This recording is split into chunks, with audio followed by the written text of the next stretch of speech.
Hi there. You're listening to English Podcast for Beginners, your friendly guide to learning English step by step. Let's learn, practice, and grow together. Welcome to the deep dive. Today, we've got a really interesting set of sources, all focused on something super specific, but also really practical. We're looking at the essential English vocabulary you need, specifically for schools and classrooms. Right.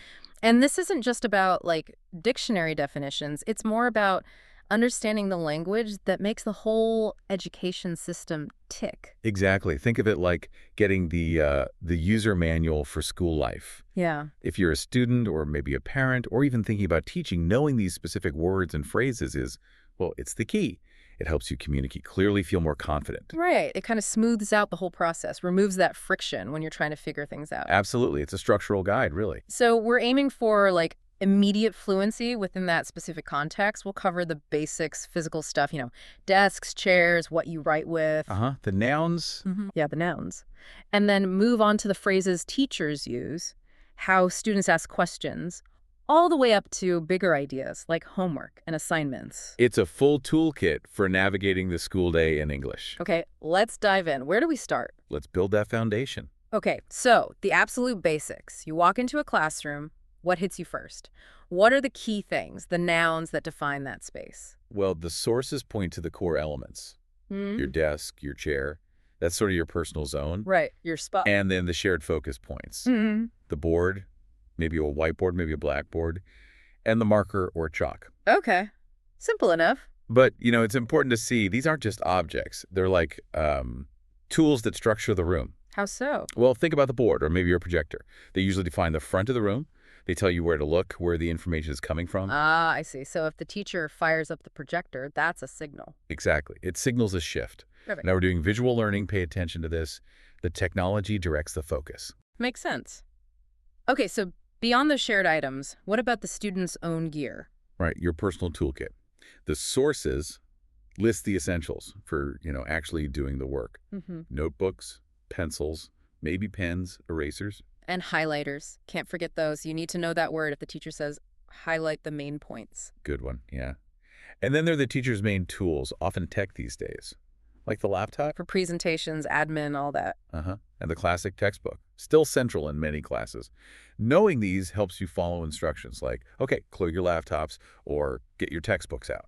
Okay, so we have the stuff in the classroom, but the school's bigger than that, obviously. We need the words for the building itself, right? For finding your way around. Definitely. The sources list the key locations. You've got your classrooms, of course. That's the main hub. Yeah. But then the other common areas, the library for research, quiet study, the hallway mainly for moving between places. Supposedly quietly. Yeah, well, that's the idea. Then the cafeteria for lunch, breaks. Yeah. And the playground for, letting off steam, social time. And knowing which tells you kind of how to act in each space. Precisely. And then there are the more functional or administrative spots, the teacher's room or the front office. If you're sent there, you understand it's a different kind of space, maybe more formal. Right. The front office is often where parents check in, deals with the official stuff. Exactly. And specialized rooms like a science lab or a computer lab, those names tell you it's a place with specific equipment, maybe different rules. So it's not just knowing the word library, it's knowing library means quiet study, resources. It's the function. If someone says, meet me by the front office, it's the main entrance, administration, that kind of thing. It helps you navigate efficiently. Okay, so we know the what and the where.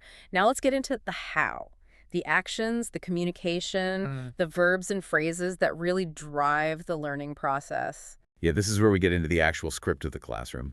These aren't random phrases. They're pretty standardized. Why is that? Just tradition? Partly, but it's also about efficiency. Managing time, keeping everyone focused. They're like agreed upon commands that structure the activity. Okay, let's break down some common ones teachers use. The sources list things like, the classic, please open your book. Right. A direct instruction to engage with the material. Or listen carefully. Ah, that's a big one. It's like a heads up. Exactly. It signals important information coming. Pay attention.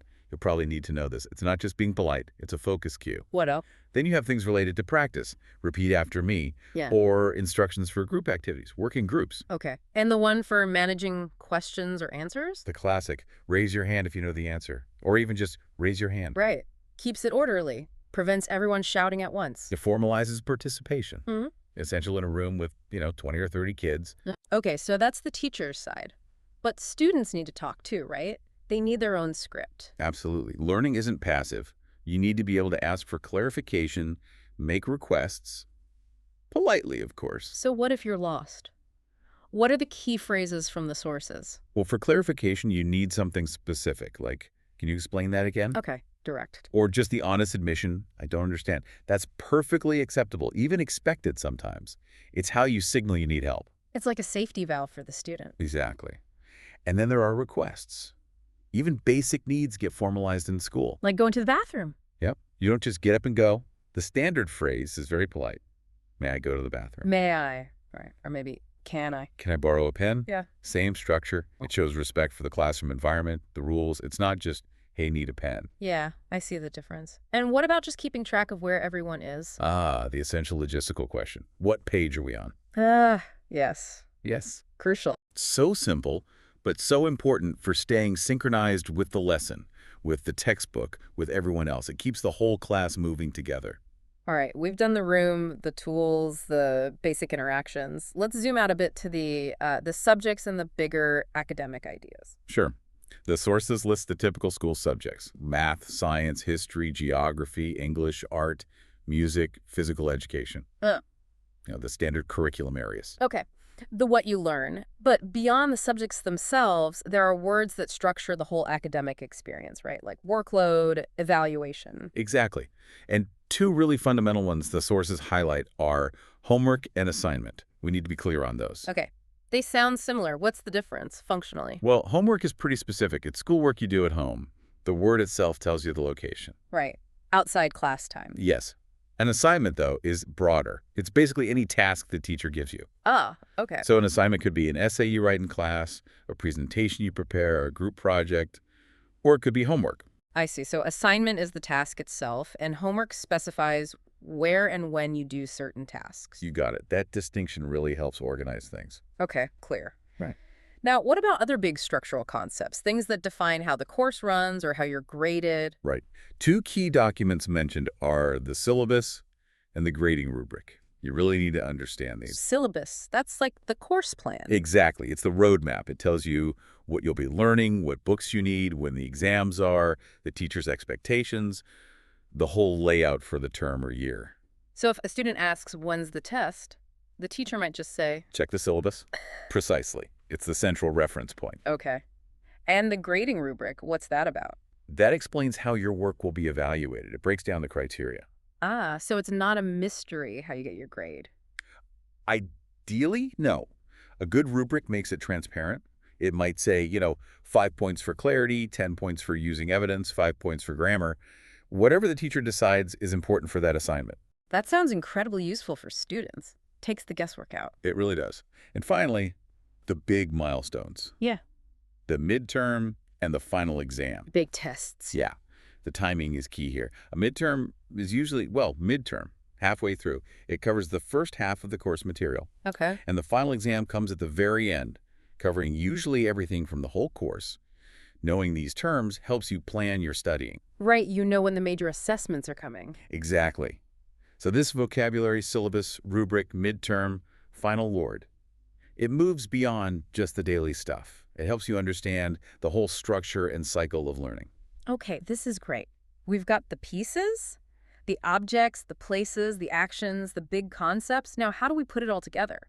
The sources talk about integrating this into a daily routine. Yeah, this is where it becomes really practical. It's about moving from just knowing the words to actually using them in sequence, making it automatic, like muscle memory for language. So practicing the routine helps train your brain to think in English about school. Exactly. You're connecting the vocabulary directly to the flow of your day. All right, let's walk through the routine example from the sources. How does the day start? It starts with arrival. I arrive at school at 8 o'clock. Simple. Uses time and the key location noun, school. Okay, then you get to the classroom. Right. Preparation phase. I sit at my desk and prepare my notebook and pen. you see, using those basic object nouns. Got it. Desk, notebook, pen, then the lesson starts. Yep. The teacher starts the lesson, explains new topics from the textbook, bringing in the role, teacher, the activity lesson, the content topics, and the tool, textbook. Okay, and the student's role during the lesson. Active learning. We take notes, ask questions, maybe using phrases like, can you explain that again? And practice exercises based on the day's assignment. So you've got verbs, take, ask, practice, and key concepts, notes, questions, exercises, assignment. Makes sense. It flows logically. What about breaks? Social time. During break time, I talk with my classmates in the hallway. Using the time marker, break time, the social noun, classmates, and the location hallway. Nice. And then wrapping up the day, thinking about work outside school. Right, bringing in that concept we discussed.